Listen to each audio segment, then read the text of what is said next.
কমলপুর সাইকা জলপ্রপাতে মেধাবী ছাত্রের অকাল মৃত্যু, শোক সর্বত্র। বন্ধুদের সঙ্গে বেড়াতে গিয়ে নিভে গেল স্বপ্নময় জীবন। পরিবারের পাশে দাঁড়িয়ে শোকার্ত সদস্য ও বাবা মায়ের প্রতি সমবেদনা জ্ঞাপন করলেন প্রদেশ বিজেপি সভাপতি অভিষেক দেবরায়।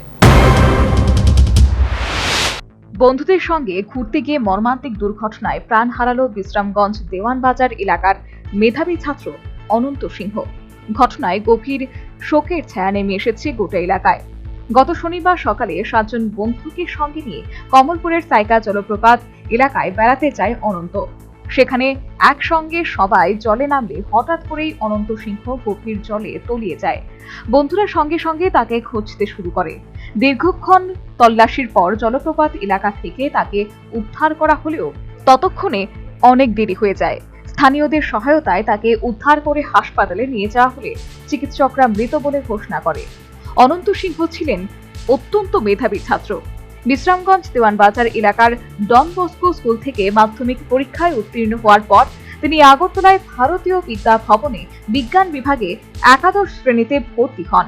দ্বাদশ শ্রেণীর পরীক্ষায় বিজ্ঞান বিভাগের সব বিষয়ে লেটার মার্কস অর্জন করে তিনি চিকিৎসক হওয়ার স্বপ্ন নিয়ে এগিয়ে যাচ্ছিলেন। আগামী দিনে নিট পরীক্ষার অংশ নিয়ে ডাক্তারি পড়ার প্রস্তুতিও নিচ্ছিলেন। কিন্তু হঠাৎ এই দুর্ঘটনায় থেমে গেল এক সম্ভাবনাময় জীবনের পথ চলা। ছেলের অকাল মৃত্যুতে ভেঙে পড়েছেন বাবা মা ও পরিবারের সদস্যরা। শোকস্তব্ধ আত্মীয় স্বজন, বন্ধু বান্ধব এবং এলাকাবাসী। মর্মান্তিক এই ঘটনার খবর পেয়ে বুধবার বিকেলে শোক সন্তপ্ত পরিবারের পাশে দাঁড়াতে ছুটে আসেন প্রদেশ বিজেপি সভাপতি ও জেলার বিধায়ক অভিষেক দেবরায়। বাবা মা ও পরিবারের সদস্যদের পাশে দাঁড়ানো এবং তাঁদের প্রতি সমবেদনা জ্ঞাপন করতেই ওনার আশা বলে জানালেন ত্রিপুরা প্রদেশ বিজেপি সভাপতি। তো অনন্ত সিং ছেলেটার নাম, এবং 97% মাধ্যমিকে পেয়েছে এবং 12-এ 94% পেয়েছে।